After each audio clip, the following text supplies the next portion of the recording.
What is up, everybody? Welcome back to another week of the Jeezy Chop Shop podcast. I am your host, Project Itachi, joined by my good friend and co-host, Ward Nurse.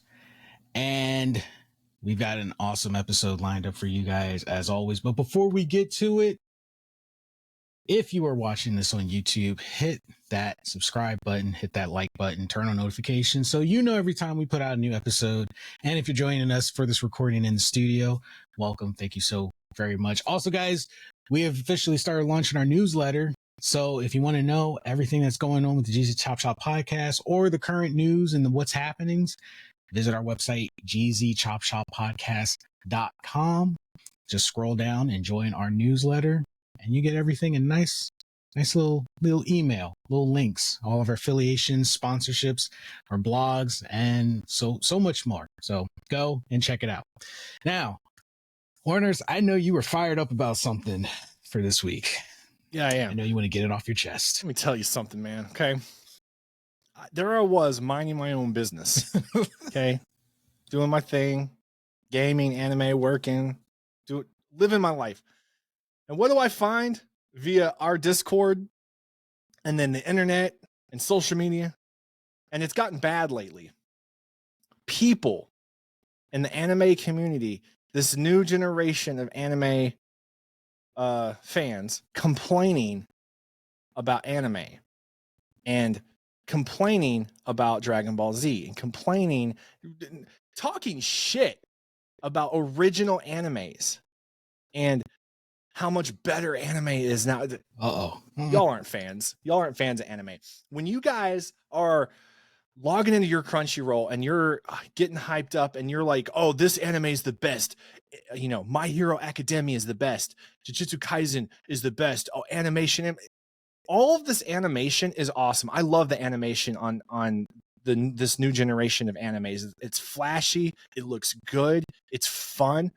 The storylines are even better now. They continue to improve more so than they did even 10 years ago. Anime is just getting better and better.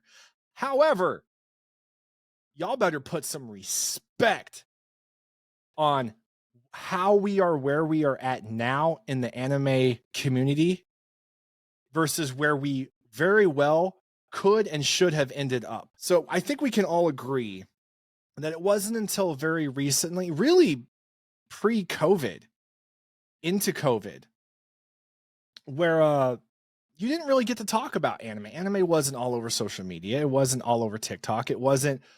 YouTube was about as far as you could go with like videos for anime and hype, and that was it.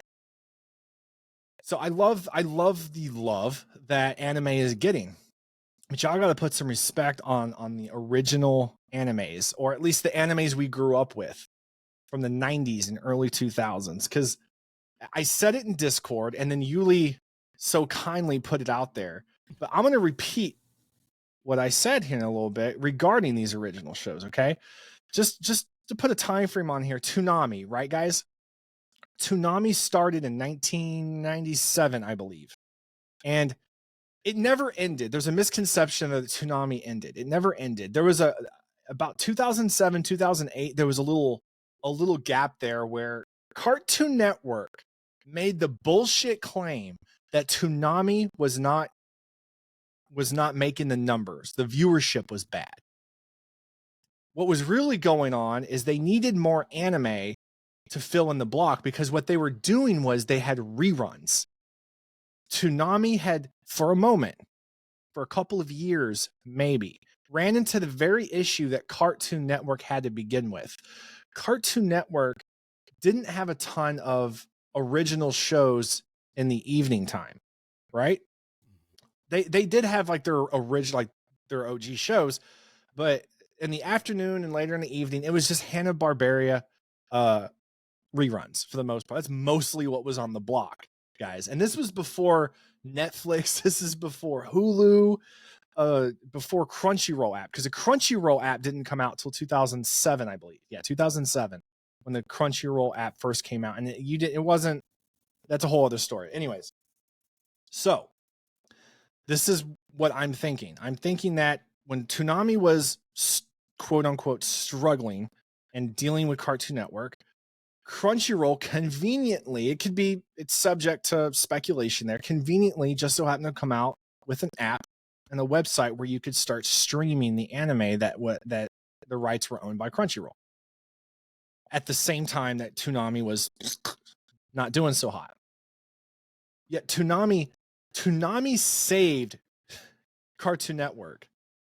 And then Crunchyroll, because of that, because of the popularity of Toonami and the popularity of anime, because of Toonami, Crunchyroll itself was able to succeed because the interest and that popularity for said animes was already there. That want for more anime was already there. But we don't look back at that. A lot of people don't know this stuff because, understandably, if you're under 30, like I'm in my mid 30s now. So if you're under 30, then anime and Crunchyroll have kind of been there for you for the most part, which is, I love that. But I've been seeing a lot of people like, Dragon Ball Z sucked, XYZ sucked. Guys, stop. Don't get me wrong. I'm not like a Dragon Ball Z like specific fanboy. No, Goku cannot whoop everyone, and I'll fight me in the comments. Okay, that's not what this is about, though. Okay, this is about OG Lino, Dragon Ball Z, Dragon Ball sometimes, and I know a lot of y'all haven't watched Dragon Ball. Y'all need to watch that. It's not the same as Super and Dragon Ball Z, and it's good in its own right. Great storytelling. Gundam, all the different Gundams that have existed since I believe the mid to late 70s and into the 80s. Okay, Zoids. What was that one? The Big O. We don't see that one very well. That one was just hilarious because it was like Batman and Gundam kind of had a baby, and they were like, let's. It was very cool. It was a Japanese studio. I forget the name of it, but they very obviously were a fan of American animation, and more particularly Batman and Gargoyles, because I believe those were the same studios at the time. I think so, yeah. And you can tell with the animation, it's almost identical. And that was a good show. And Yasha was a big one, the original Sailor Moon. I could go on and on, guys. Okay, but there's many more. I think Naruto at the time was as well. Naruto and One Piece. Although you didn't see One Piece, I'm not sure why, but you didn't see One Piece in the Toonami lineup like you did Naruto and Dragon Ball Z. But here's the thing, guys. Dragon Ball Z and some of those other animes I mentioned had a very tough time at the beginning. Okay, Dragon Ball Z most particularly, and I'm not entirely sure why. Maybe one of you guys know, and I could probably delve deeper into it if I wanted to, but I'm not entirely sure why. But there was a variety of issues that the Japanese studios ran into with Dragon Ball Z when trying to work with the American side and getting the English dubs out. So there's a lot of, even though Dragon Ball Z ended, technically the Buu saga ended in the mid 90s, but we didn't see that. We didn't see the English dub, that kind of Bruce Faulkner English dub that we all came to like really love, right? Until 2000s. Mm-hmm. Okay. So years after Dragon Ball Z ended, then we finally got proper episodical in order Dragon Ball Z in English. Okay. And there was a lot of issues at the time. So you'd go in the Toonami and maybe for 1 week you'd see the episodes in order, but then another week it'd be out of order. And on top of that, they'd put out new episodes, but they weren't new. They were like 8 years old, but they just finally got an English dub. Yeah, because wasn't the Cell Saga like concluded like 1994? Yeah, it was like 93 or 94 that it concluded. The thing is Dragon Ball Z and Gundam especially, and these are just to name a couple of the more popularized ones at the time, but Dragon Ball Z was so ahead of its time because you got to understand that Dragon Ball Z was so fucking good at the time. It was so good that despite the issues that the companies and studios and Cartoon Network, Toonami, and then eventually Crunchyroll all ran into with dubbing this and getting the episodes out and getting the rights, it still pushed through and made it. It still stayed popular after Toonami kind of went downhill and Crunchyroll rose up. It still made it to Dragon Ball Super and the 2000 teens. And people don't want to put respect on that. They don't want to put respect on the fact that Dragon Ball Z was ahead of its time. Anime was distributed so differently and was so hard to even watch episodes in order. Plus, they had so many issues outside Japan with American and Canadian studios dubbing it. So I've wondered if all those animes at the time weren't saved by Toonami, which in turn saved Cartoon Network, which paved the road for Crunchyroll to be able to start their actual app online that we know now. And now we have the anime community that we have, the industry that we have. All because those original animes, despite the problems that they ran into, were so good. No, I would say at least definitely on the Western front, Toonami saved anime for us. They did. Where did you get anime at during the late 90s, early 2000s when Toonami was at its height? Where did you get anime from? It was Toonami for me. It was Toonami. If you even considered the thought that, because most of us, especially when we were kids, we didn't know Dragon Ball Z or Gundam or Inuyasha. We didn't understand that those were Japanese animes. We thought they were like some kind of special cartoon that only came on at night. And we were just like, oh, this is really cool. And then we got older and we learned things, right? And we're like, oh, this is anime. Okay, that's really cool. Because it's not like Toonami was like, oh, this is the by whatever studio. You didn't know what fucking studio they were by. You didn't know. It's not now. Studios are popular because you know what studio created which, and you kind of have an expectation when you hear a studio is making an anime based off a manga you really like, and you're like, oh, that studio's making it. Back then, you didn't know any of that shit. You saw an anime and you were watching, and you're like, oh, this is cool. And then if you were lucky, it played the episodes in order next weekend. Now I will say there was another. Saturday morning cartoons also helped a little bit, not as much as Toonami, but if anyone remembers Kids WB 17. That's the one I think One Piece came on. Yeah. Because they had their own English like Funimation intro and stuff that you can still look. It's really good. Yeah. You had you had One Piece, you had Yu-Gi-Oh, you obviously had Pokemon, you had Monster Rancher, you had Digimon. About Monster Rancher. Yeah. So Kids WB 17, back when WB actually cared about people, was good at introducing lighter anime to its audience. And then as I was getting older and, got access to cable TV and Toonami came into the picture, that's when I learned the true essence of anime. And one of my all-time favorites, I always tell people, and it's because of Toonami, one of my all-time favorites that really got me into anime and understanding what was anime was Tenchi Muyo. To this day, Tenchi Muyo is my all-time favorite anime.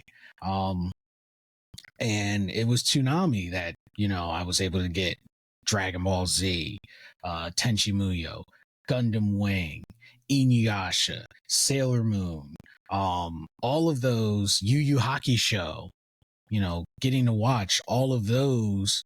And it was because of Toonami that I started actually investing into my own anime collection. I would go to Suncoast Video and get the DVD box sets, the uncuts, started discovering other anime, but it all stemmed from Kids WB and Toonami.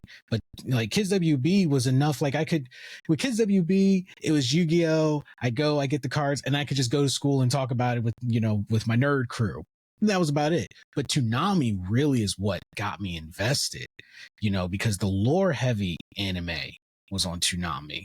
Yeah, and Adult Swim, we don't tend to put them together, but Adult Swim and Toonami tended to go hand in hand because Adult Swim did have animes. Berserk, the original 97 one, was a big one. That was not about to be on Toonami. It came on when it came on, it was on Adult Swim, and it was very late. So Toonami is a big part of the history, and I think coming, almost full circle to how we got to this, a lot of the problem with the new anime fandoms is they're just not willing to watch what came before. It's almost like This is something I've noticed with kids, right? If it's not bright and flashy and kind of like New. whoa, you're not going to watch it. And I think a lot of fans are like that now. Like they won't watch original stuff, no matter how good the story is, no matter how enticing it is, whatever, because of the animation. And I find that, I don't know if I want to use the word like elitist, but I find it distasteful to say that you're an anime fan and that you enjoy the artwork and the storylines, but you'll only cherry pick and watch things that are brand new that just came out. Because thanks to Crunchyroll, there's a plethora of animes since the 80s, since the 70s that you can watch that are really, all the Gundams still hold up. Yeah, the animation's a little lackluster comparatively. It was a different time. It was a different hand-drawn. time, but the storyline is still there. Hell, Gundam has held up so well, and the fan base is still so strong that there's a new Gundam coming out soon. I think the problem too is you get social media is part of the problem as well. And it's what I call the Fortnite effect. With Fortnite, it's always what's new, what's shiny, what's the new dance, what's the new costume, what's the new event. And, you know, it's the same thing with anime. It's like, okay, well, what's the new anime? And is it better than Jujutsu Kaisen? And the problem is a lot of people, you get someone who has a huge following on social media, they find that one anime they like and they overhype it.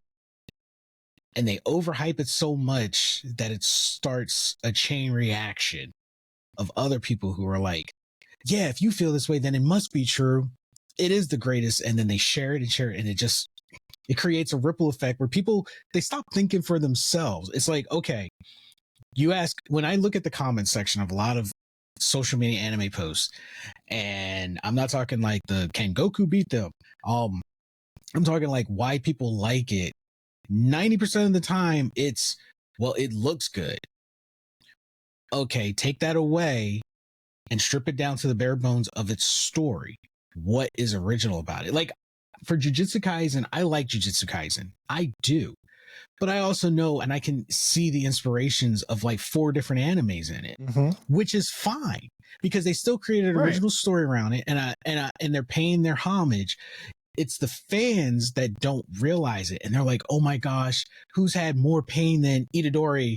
And I'm like, "Are you kidding?" Or when they did the comparison, like, take all of Itadori's pain and give it to Naruto, and I'm like, did you watch Naruto? You obviously didn't. You're doing a comparison on something you have no idea what you're talking about, and you don't understand that Naruto is a huge influence of Jujutsu Kaisen, either via animation or character. I'm like, they were like, no, it's inspired. And the thing that drives me insane is when they're like, no, the artist said it was totally inspired by XYZ, and I'm like, oh, you know the artist?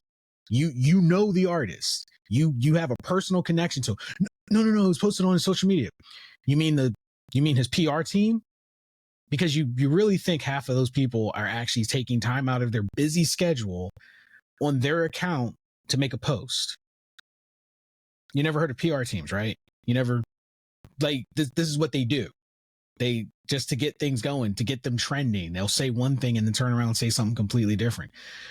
But the inspirations are there, and then in the end they always come back and say, yes, I was inspired by Dragon Ball, yes, I was inspired by Superman, I was inspired by Star Wars, I was inspired by Naruto, I was inspired by Bleach, I was inspired. They're all inspired by the anime before, and even the anime we're talking about.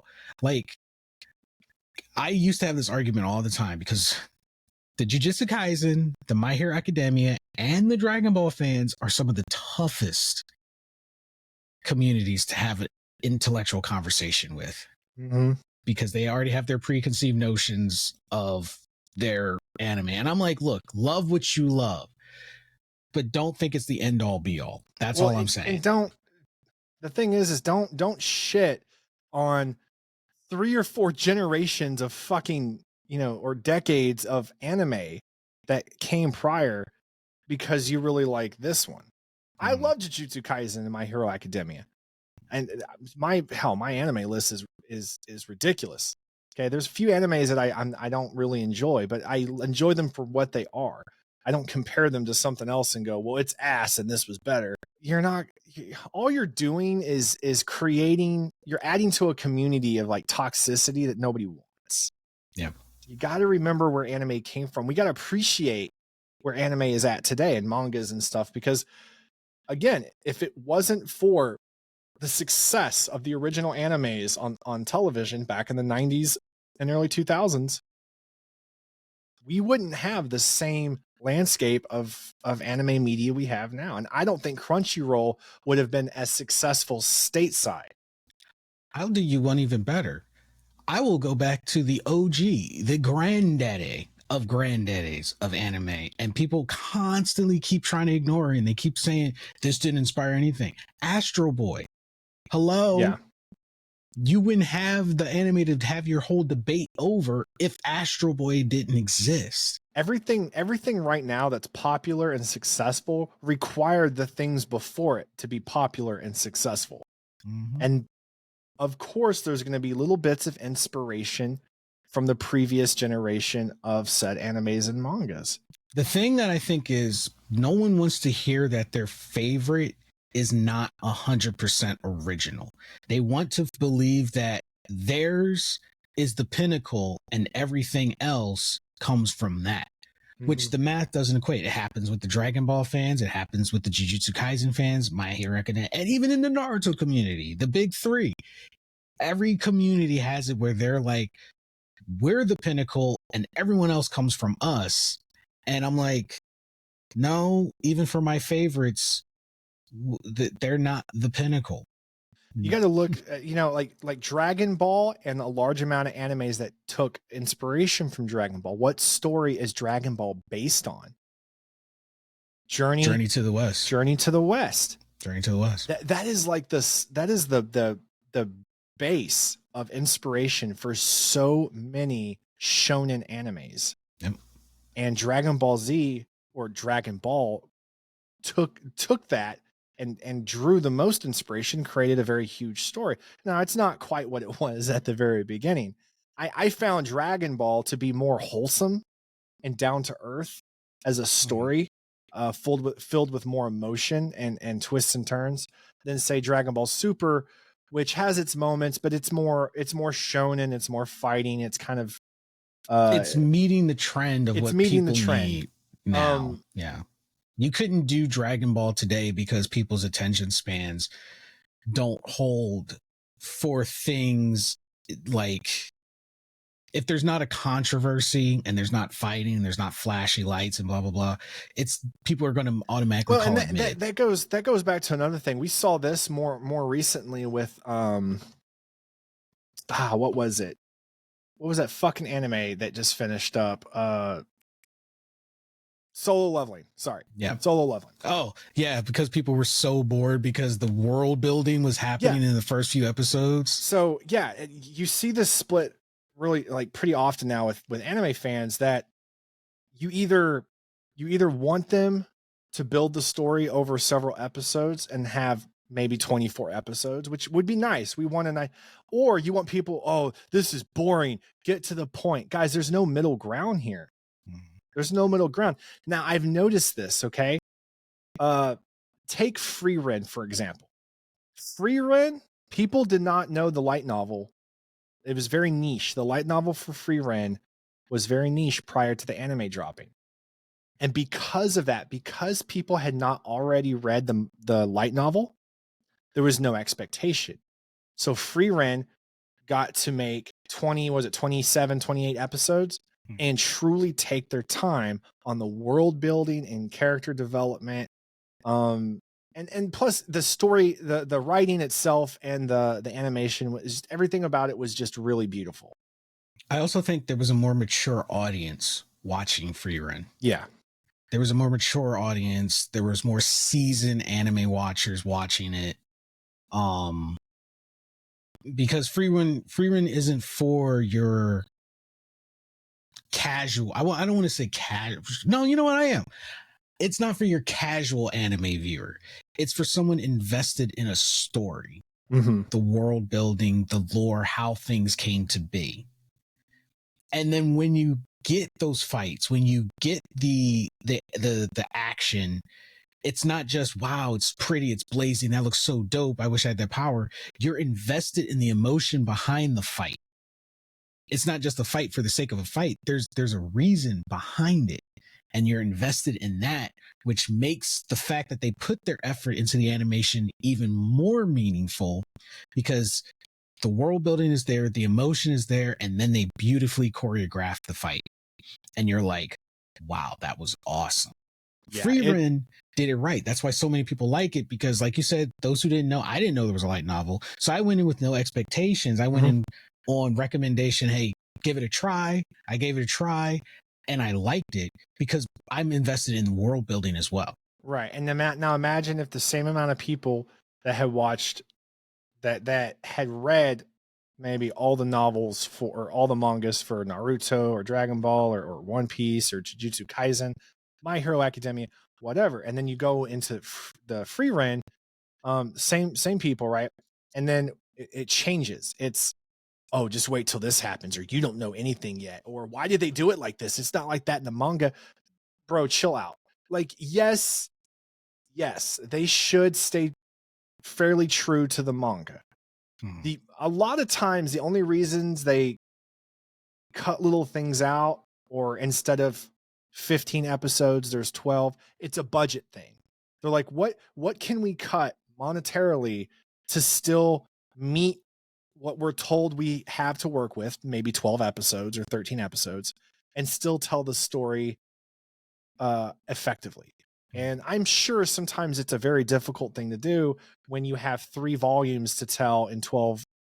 So Aphrodita was kind of bad about that. They kind of jumped around. A lot of shit was like, if you read the manga, I don't remember if that one's a manga or a light novel, but it has a manga. It has both. It does fill in a lot of gaps, because that guy was down there in that dungeon lost for, what was it, months? Yeah, he was down there for like a year. The way the story makes it look is that he was down there for maybe a few days or something, and did all that in a few days. Long time. But honestly, like, if you just guys, if you just use your brain, not trying to be rude, but like, if you just use your brain watching that instance, it's pretty common. Like, obviously he did not do that in 3 days, but it's because the way it's put out, people just make the assumption and get upset. Oh, I'm going to say something. They didn't do it the way it was. Like, calm down, man. This is going to probably trigger anime fans, maybe not so much the manga fans, but definitely will probably trigger anime fans. Anime is not meant to be an isolated experience. A lot of people wonder why the seasons are so small. A lot of people wonder why seasons get canceled. I'm going to tell you why.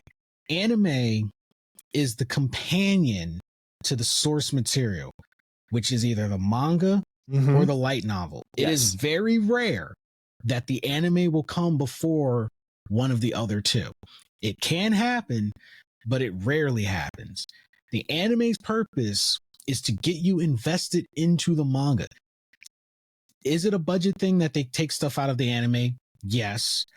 But I also think they do so intentionally so that you go get the manga and the light novel to fill in those gaps. It's meant to be a full-on experience. Yes, it's a monetary investment, but that's the point.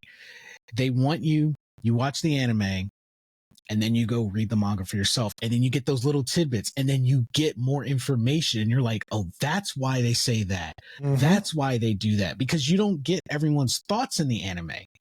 Yes, sometimes you hear what the main character's thinking, but there's so many parts in a manga where all the characters have a certain thought that doesn't translate to the anime. They don't add it in the anime. So you think someone's being shady, that manga might answer that question in chapter 1. And then you get the light novel that fills in even more detail. I used to get in so many debates with people online about Naruto over this. They would be like, this person's stronger than this person can't do that, this person. I'm like, did you read the light novels? And they're like, what? No. Why? And I said, because the light novels fill all of that in. The in-between years, the power scaling, why someone, when you come back, when you just watch the anime, because a lot of people say, I can't read it, it's too slow, I need to see the animation. I'm like, okay, cool. Then you probably are better off staying out of the conversation, because your knowledge is limited. Not to sound elitist, but it is. You know, I think Lord of the Rings, Lord of the movie was one of the best movies out there. Like, it is so good. It's It's a fun movie, and nothing in those movies, in my opinion, and I think a lot of people would agree, is bad. However, if you read the book, I've read the books twice. People couldn't handle those songs, man. But the songs have meaning. The movies leave so much shit out. They tell the story as best they can with the budget they have and the director and all that. Like, they did a great job. But there's just no way you can put all the thoughts and feelings and actions and scenarios in the books into the movie. And anime is the same way. Mangas and light novels are the same way. I think sometimes studios, it's almost like they don't give a shit and they don't even try. This isn't like across the board. Go for a cash grab. But for the most part, I do give them that benefit of the doubt. Like, there's only so much that can be done. Mm-hmm. So maybe we should back off these studios a little bit, because the same people that are being like this will strangely turn around and be like, you guys need to treat the employees of that studio right. And then they'll turn back around and go, why has it been 2 years since we had another season? And I'm like, dude, because they're working on 20 other ones. Like, you didn't have to watch Toonami back in the day when everything was out of order and you were watching season 3 shit 1 week and season 1 stuff that I don't want to hear it. The other thing too is, God damn it. People, you would get the answers. You might not get the seasons in anime, but the mangas exist. Go get the mangas. You can get Shonen Jump app on your phone or your iPad. It's like $3, $2 a month. And you can read a lot of these animes that have mangas. You can read them. Yeah. Now there's others like Overlord and light novels and stuff that you're not going to get on Shonen Jump. Like, you're going to probably have to go buy the mangas. Berserk was like that. Like, I couldn't find like a website like Shonen Jump where I could read it because it's not Shonen Jump. It's, I promise you, if you walk into a Barnes and Noble, you'll find it, because I walked into a Barnes and Noble at random and there it was, hardback and all. A lot of that stuff, like, you'll still have to buy, but you can easily go find them. It's not like even 10 years ago where you were not walking into Barnes and Nobles and there was a fucking manga section. A whole section. It was like you were lucky if there was a stand-up aisle. Dude, I went into a Barnes and Nobles. This was about 3 weeks ago. I was honestly floored, man, because they have they had 2 whole sections of light novels and mangas. And they had it broken down into like age, what's the word? I'm like, who they're trying to age brackets, brackets, whatever. And like, stuff like Berserk and stuff was all in kind of like one section. It's like the mature section, mature manga section, I guess it was. And then the other one was like teens, and then the other, like whatever, however they have it broken down. But I was just like, holy shit, dude, this is a lot. Like, I couldn't do that when I was even a teenager. Like, yeah, you could go in and buy the entire manga collection when we were growing up, because it wasn't a lot. Now you got to pick, because there's just too many. And I got lucky. And this is what I mean by investing in the manga. I bought Reincarnated in Another World with level 2 cheat powers. I got it right before I even knew it was going to be an anime. And then Yuli was like, you didn't know? I was like, heck no. I got the first 4 volumes on a whim. And then to see it become an anime, I'm literally going along the adventure with my reading with the anime. Like, as a manga reader, I'm like excited to see it animated, how it's portrayed, And that's what I'm doing with Overlord. I have all the volumes of Overlord, all 16 that are available right now. They're working on the 17th. There might be an 18th, but then it's done. So I bought all 16. I caught up to where the anime is. And now I'm reading the rest of the volumes. So when the movie drops, I can, to me, it's like that. It's like kind of keeping up with it. And I think it's fun. It's like getting to get all the lore from 2 pieces and putting it together and go, oh, that's you get so the cool. Bigger picture. Yeah. You get the bigger Guys, picture. read Overlord. It's a very fun light novel. And I know you're our resident Overlord lore buff. The lore is really good. It's really good. But yeah. But what do you guys think? Are you part of the new anime fan and fandom? Why do you think the new ones are superior? do you agree with us and you feel that, some respect should be put on the classics and that, current anime wouldn't exist without them? We just love to hear your thoughts on it in general. It's not often we get to do a anime based episode, so we're definitely going to try to squeeze these in more. But anyway, leave us your thoughts. gzchopshoppodcast.com. You can click on this episode and leave us your comments and thoughts with that.